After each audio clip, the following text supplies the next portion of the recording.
နောက်ထပ်မေးမြန်းလာတာကတော့အကောက်ပိုင်ရှင်ဦးမျိုးစင်းရနေပြီးမေးထားတာဖြစ်ပါတယ်။မေးထားတဲ့မေးခွန်းကတော့ဆရာနဲ့မတွေ့ဆုံဘူးပေမဲ့ဆရာသဘောကိုအမေးအဖြေတွေအရရိတ်စားမိလို့မေးခွန်းမေးလို့ပါတယ်ဆရာတဲ့။ယနေ့ဘာသာရေးနယ်ပယ်မှာဓမ္မအတ္တမဝိဝါဒကွဲပြားကြတာမကြာခဏတွေ့ရပါတယ်။သိရှိရသည်မှာနှစ်40ကာလကျော်ခဲ့ပါပြီ။အားကြောင့်ပါလဲယနေ့အချိန်ထိအဘဲကြောင့်ဤကိစ္စမျိုးကိုသက်ဆိုးရှည်ကြာနေတာလဲဆိုပြီးတော့မြင်မြန်ထားတာဖြစ်ပါတယ်။ဒီကနှစ်ပိုင်းပေါ့နော်။ဓမ္မအတ္တမဘာလို့ဖြစ်နေရလဲပေါ်ပေါက်ရတာလဲနောက်ပြီးတော့ဘာကြောင့်သက်ဆိုးရှည်ရလဲ။ပထမတစ်ပိုင်းကိုဖြေမယ်ဆိုရင်တော့ဓမ္မအတ္တမဖြစ်ပေါ်ခြင်းအကြောင်းရင်းကတော့သဘာဝနိယာမပဲ။ဒါလူရင်းလူချင်းပြောတာ။ဘာကြောင့်လဲဆိုတော့စစ်မှန်မှုတစ်ခုရဲ့နောက်ွယ်မှာအတူရောင်စွာပေါ်နေနေပဲ။အိန္ဒိယသိက္ခာကြီးသူတွေရဲ့နောက်ွယ်မှာဟန်ဆောင်ကောင်းသူတွေအများကြီးရှိတယ်။အကျဉ်းချုပ်ကန်လေးစားခံပုဂ္ဂိုလ်တွေရဲ့နောက်ွယ်မှာမှန်တက်ကောင်းတဲ့လူတွေနေရာယူလေးရှိတယ်။အဲ့ဒါသဘာဝဓမ္မပဲပေါ့နော်။စစ်မှန်ပြီးတော့နီးလန်းကြတဲ့အသိဉာဏ်နဲ့မဟုတ်ချုပ်နိုင်သေးသမျှဒီအတ္တမဝါဒဆိုတာအတူရောင်နေဆိုတာပေါ်လာမှာပဲမြတ်စွာဘုရားရှင်ကမိတ်တယ်จิตကသဘာတဲ့ယောဂ၌ရွှေအတုတို့သည်မဖြစ်ပေါ်သေးအကျဉ်းများသောကာလပတ်လုံး၌ရွှေစစ်တို့သည်လည်းမကွယ်ပသေးယောဂ၌ရွှေအတုတို့သည်ဖြစ်ပေါ်ကုန်၏အကျဉ်းများသောကာလပတ်လုံး၌ရွှေစစ်တို့သည်လည်းကွယ်ပကြကုန်၏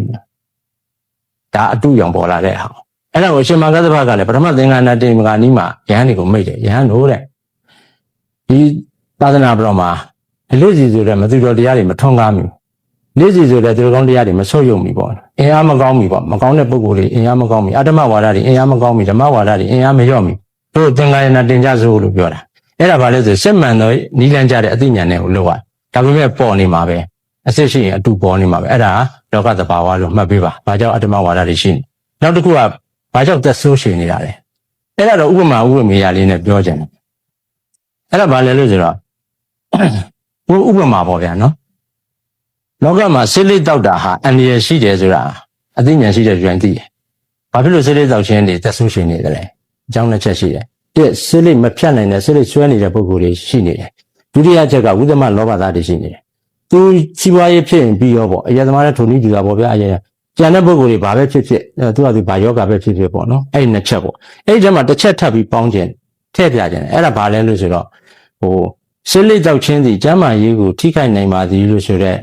ဝါဒလိုနီတိလိုပညာပေးလိုအကြံပေးလိုပေါ့ခပ်ပြော့စကားတွေကြောင့်လည်းပဲသက်ဆိုးရှင်နေတာဖြစ်တယ်အမှန်တကယ်ကအဲ့လိုခပ်ပြော့ပြောလာတဲ့စီရင်ချက်သဘောမျိုးပေါ့စိလိမတောက်ကတွေးရှိကထောင်တန်10နှစ်စိလိမသက်မယောင်းကတွေးရှိက30 30 100ပေါ့ဗျာဥပမာအပြင်ပေါ့အဲ့လိုစီရင်ချက်လုပ်ပေးလိုက်ရင်ခုနစိလိဆွဲပြီးတော့မဖြတ်နိုင်တဲ့လူတွေသူကသူလုံးမပါပြီးကုန်ရတယ်နောက်လူတွေမတော့ရဲတော့အဲ့ဒါကြောင့်ခုနခပ်ပြော့ခန့်ညံ့စကားတွေတဲ့စီရင်ချက်ဆိုတဲ့ဟာမျိုးလဲထည့်ပြီးရင်သက်ဆိုးမရှိဘူးဒါဥပမာစိလိတောက်တာကောင်းပြီအခုမေးတဲ့ဟာမျိုးဥပမာရသွင်းလိုက်မယ်ကိုယ်ကမှုမှန်ကန်ရေးအသိဉာဏ်စင်ကြယ်ရေးပေါ့နော်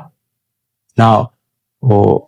ုဒ္ဓဓမ္မအသိဉာဏ်စင်တမ်းမှာမြင်မာရေးပေါ့အဲ့ဒါတွေကိုထိန်းချုပ်တဲ့အခါမှာလည်းပဲခုနပြောလို့လေပြေသွေးတဲ့ခပ်ပြော့စကားတွေကိုရှောင်သင့်တယ်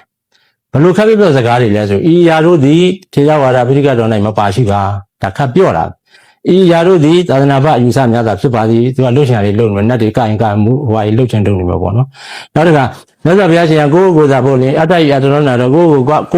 ယ်သာလေအားကိုးဖို့နော်အဲ့လိုလေးဟောထားပါသည်ဆိုတဲ့အဲ့ဒီလိုလေပြေသေးတဲ့ခပ်ပြော့စကားတွေထက်ဇာတိဖြစ်စေခန္ဓာတိဖြစ်စေဒေသနာတော်နဲ့ညှိရမယ်အယူဝါဒတစ်ခုကျင့်စဉ်တစ်ခုဒီဒေသနာတော်နဲ့မညီညွတ်ပါကဓမ္မဝါဒမဟုတ်အဓမ္မဝါဒဖြစ်တည်ဆိုတဲ့အဲ့လိုဝိနည်းစရာတွေတင်ပြီးတော့လက်မှတ်ထိုးအကုန်လုံးဖမ်းချုပ်စရာကြီးဖမ်းချုပ်လူထွက်စရာကြီးထွက်ပေါ့နော်အဓမ္မဝါဒတွေအဲ့ဒီလိုမျိုးစီရင်ကြံမျိုးတွေလည်းအများကြီးလိုတယ်ခက်ကြမ်းပေါ့နော်နှုတ်မဟုတ်ရင်တော့အသိဉာဏ်စင်ကြယ်စေတဲ့လူတွေကိုယ်ွယ်မှုမှန်ကန်ခြင်းတဲ့လူတွေကခုနပြိုလဲတော့မဲ့တစ်ပင်အောက်တွေဝင်ခိုးတဲ့လူတွေပဲဒုက္ခတွေအများကြီးရောက်အခုအဓမ္မဝါဒပုဂ္ဂိုလ်တွေကြီးသိနားမလဲတဲ့ပုဂ္ဂိုလ်တွေကဒီထဲမှာပဲကျင်းတဲ့လူနောက်လည်းပါသွားတာပဲဟိုဘုရားစကားတွေကိုဘုဒ္ဓဂေဘာသာပြန်တဲ့လူတွေနောက်လည်းအဟုတ်တင်ပြီးပါသွားတာပဲနော်ဒါကြောင့်အဓမ္မဝါဒဘာကြောင့်ပေါ်သလဲလို့ဆိုရင်ခုနပြောတဲ့အတူရောင်တွေဆိုတော့ရှိမြဲပဲလောကသဘာဝဓမ္မလို့မှတ်ပေးပါဟုတ်လားစစ်မှန်ပြီးနားလည်နိုင်တဲ့ပေါ့နော်